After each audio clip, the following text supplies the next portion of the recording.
नमस्कार, good evening. मैं चुनचुन कुमार, आप देख रहे हैं झारखंडी हिंदी न्यूज। चलिए जानते हैं दिन भर की सभी महत्वपूर्ण खबरों को। 2025 तक भारत को टीबी मुक्त बनाने का लक्ष्य। प्रधानमंत्री टीबी मुक्त भारत अभियान के तहत Aditya Birla chemical group limited ने 25 टीबी मरीजों को लिया गोद। Aditya Birla chemical group limited के द्वारा प्रधानमंत्री टीबी मुक्त भारत अभियान के तहत 25 टीबी मरीजों को गोद लिया गया। कंपनी के बेलचंपा स्थित व्यवसायी प्रशिक्षण केंद्र में गोद लिए गए सभी मरीजों को बुलाकर उन्हें पौष्टिक आहार का वितरण किया गया है। कंपनी के द्वारा 6 माह तक सभी मरीजों के घर जाकर उन्हें पौष्टिक आहार का वितरण किया जाएगा। इस मौके पर गढ़वा सिविल सर्जन और उनकी टीम उपस्थित थी। इस मौके पर कंपनी के सीआरएस पदाधिकारी अजित तिवारी ने बताया उनका फैक्ट्री पलामू जिला में है, लेकिन गढ़वा जिला के 15 गाँवों को CSR के तहत कंपनी ने रखी है। इन 15 गाँवों के 25 यक्षमा रोगियों को कंपनी द्वारा गोद लिया गया है और 6 महीने तक उनकी मॉनिटरिंग की जाएगी। कृषि विज्ञान केंद्र सुजानी में आएगा बदलाव, किसानों को होगा नई तकनीक का लाभ। कृषि विज्ञान केंद्र सुजानी जल्द ही विरसा कृषि विश्वविद्यालय के अधीन हो जाएगा। भारतीय कृषि अनुसंधान परिषद की ओर से गठित स्थल चयन समिति ने इस पर अपनी मुहर लगा दी है। अब वैज्ञानिक का सीधा संवाद वैज्ञानिक समूह से होगा। विरसा कृषि विश्वविद्यालय के कैलेंडर के हिसाब से यह केंद्र चलने लगेगा। नई तकनीक से देवघर के किसान अपडेट होते रहेंगे। अभी ऐसा नहीं हो पा रहा था। कारण है कि पहले NGO और बाद में जिला प्रशासन इसकी मॉनिटरिंग स्थानीय प्रबंधन कमेटी के तौर पर कर रहा था। परिषद की ओर से गठित स्थल चयन समिति में सदस्य सचिव निदेशक ICR अटारी पटना डॉक्टर रंजनी कुमार ने कहा कि राज्य सरकार के कृषि सचिव के पत्र के बाद ही KVK सुजानी को विरसा कृषि विश्वविद्यालय को स्थानांतरित किया जा रहा है। रेप का वीडियो बनाकर 2 साल तक नाबालिग का यौन शोषण, एतराज जताया तो इस स्कूल के मेल पर भेज दिया। झारखंड में एक नाबालिग के साथ रेप करने और उसका वीडियो सोशल मीडिया प्लेटफॉर्म पर वायरल करने का मामला सामने आया है। घटना बोकारो की है, जहां वीडियो एडिटिंग का कार्य करने वाले करमाटांड़ हरला निवासी जिलाउल मुस्तफा उर्फ अरमान ने दूसरे संप्रदाय के 14 वर्षीय किशोरी के साथ इस घटना को अंजाम दिया। आरोपी ने पूरी घटना को अंजाम देने के लिए पीड़िता को पहले अपने प्रेम जाल में फंसाया। मामला 2 साल पुराना है। वर्ष 2020 में होली के दिन उसने पीड़िता को अपने घर बुलाया और फिर धोखे से नशीला पदार्थ खिलाकर बेहोश कर दिया। इसके बाद उसके साथ दुष्कर्म किया और वीडियो भी बना लिया। मंगलवार को पुलिस ने शिकायत मिलते ही आरोपियों को गिरफ्तार कर लिया। वीडियो को वायरल करने की धमकी देते हुए अरमान 2 वर्षों से उसका शारीरिक शोषण कर रहा था। किशोरी ने इस घटना का विरोध किया तो स्कूल के मेल पर उसका वीडियो भेज दिया। 60 साल तक काम करेंगे मिड डे मील बनाने वाली रसोइया, साल में 2 बार मिलेगी नई साड़ी, बनेंगे नए नियम। सरकारी स्कूलों में मिड डे मील बनाने वाली महिला रसोइया 60 साल तक काम करेगी। इसे लेकर राज्य सरकार पारा शिक्षकों की तरह अस्थायी सेवा शर्त नियमावली बनाएगी। स्कूली शिक्षा एवं साक्षरता विभाग के मंत्री जगन्नाथ महतो ने अपने आवास पर झारखंड प्रदेश विद्यालय रसोइया संयोजिका संघ के साथ हुई वार्ता में इस पर सहमति दी। यह वार्ता विधायक सुदीप कुमार सोनू की पहल पर कराई गयी। मंत्री ने रसोइया की मांगों पर विचार करते हुए साल में रसोइया को 2 बार ड्रेस यानी साड़ी देने पर भी अपनी सहमति प्रदान की। वार्ता के क्रम में पारा शिक्षकों की तरह रसोइया का भी 5 लाख रुपए तक का बीमा कराने की मांग की गई है। इस पर मंत्री ने कहा कि सभी महिला रसोइया का बीमा होगा, भले ही राशि इससे कुछ कम हो सकती है। उन्होंने रसोइया को वर्ष में 10 साल की जगह 12 साल का मानदेय देने पर भी सहमति दी। वर्तमान में इन्हें साल में 10 महीने के लिए ही मानदेय मिलता है। स्कूलों में अवकाश होने के कारण 2 माह का मानदेय नहीं मिलता। विनोद पांडे ने कहा बाबूलाल मरांडी ने खो दिया है मानसिक संतुलन। खतियानी जोहार यात्रा पर निकले झारखंड मुक्ति मोर्चा के वरिष्ठ नेता विनोद पांडे और केंद्रीय महासचिव फागू बेसरा बुधवार को हजारीबाग पहुंचे। इस दौरान विनोद पांडे ने जमकर बाबूलाल मरांडी पर हमला बोला।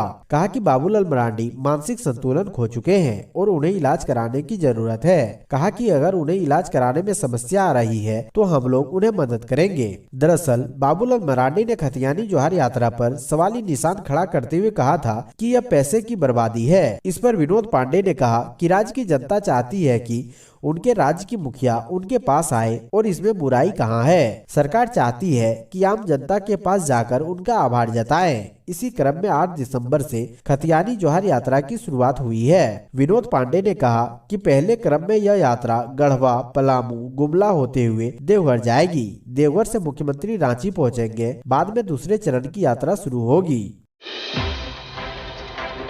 रांची में परीक्षा केंद्रों के आसपास 18 दिसंबर तक धारा 144 लागू।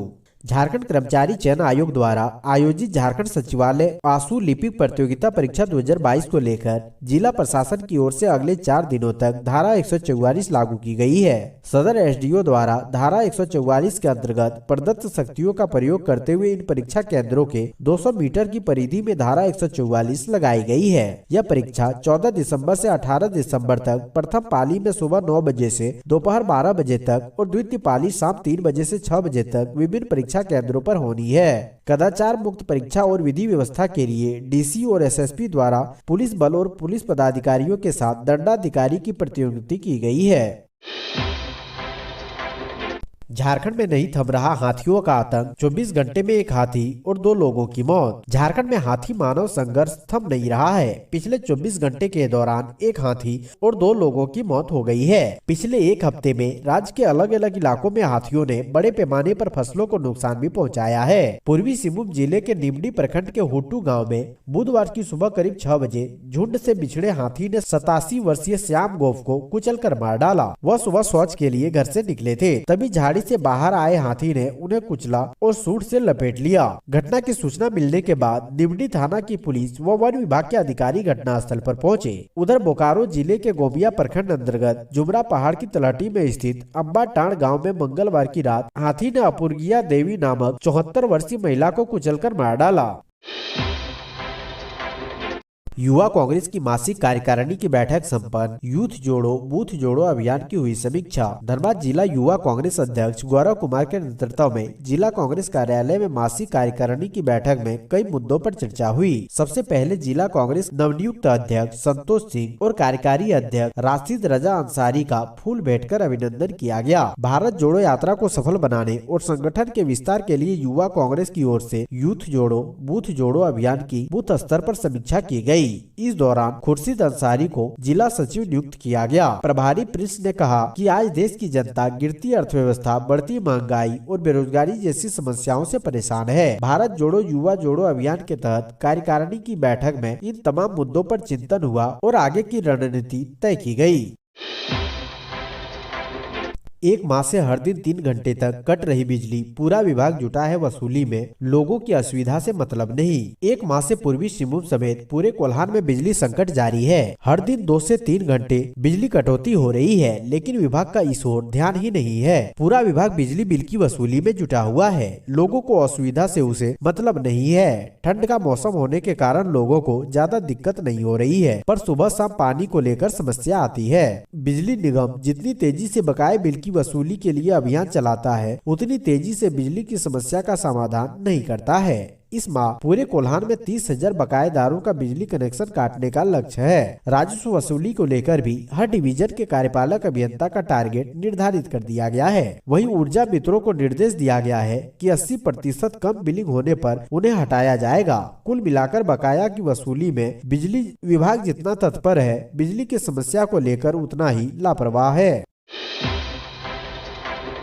सुषमा बड़ाइक फायरिंग मामला, पूर्व आईजी नटराजन सहित 5 पर एफआईआर। सुषमा बड़ाइक पर हमला मामले में अरगोड़ा थाने में पूर्व आईजी नटराजन सहित 5 के खिलाफ प्राथमिकी दर्ज की गई है। यह प्राथमिकी सुषमा बड़ाइक के भाई सिकंदर बड़ाइक के बयान के आधार पर दर्ज की गई है, जिसमें पूर्व आईजी नटराजन, दानिश रिजवान, नादिर सुनील बादल, नीरज सिन्हा, अजय कश्यप और कुछ अज्ञात लोगों के खिलाफ मुकदमा दर्ज किया गया है। दर्ज प्राथमिकी में सुषमा बड़ाइक के भाई सिकंदर बड़ाइक के द्वारा यह बताया गया है कि मेरी बहन सुषमा बड़ाई मंगलवार की सुबह करीब 9:30 बजे में अपने अंगरक्षक के साथ अपने छोटे बेटे सोनू के साथ हरमू स्थित आवास आई थी। अपने बेटे को मेरे घर पर छोड़कर सुषमा अपने अंगरक्षक के साथ बाइक पर बैठकर डोरंडा स्थित हाईकोर्ट जा रही थी। उसी दौरान हरमू चौक और शाहजहानंद चौक के बीच मोटरसाइकिल पर सवार 3 अपराधियों ने मेरी बहन सुषमा पर गोली चलाई, जिसके बाद बॉडीगार्ड और अन्य लोगों द्वारा तत्काल मेरी बहन को अस्पताल ले जाया गया। अस्पताल में मेरी बहन जिंदगी और मौत के बीच जूझ रही है।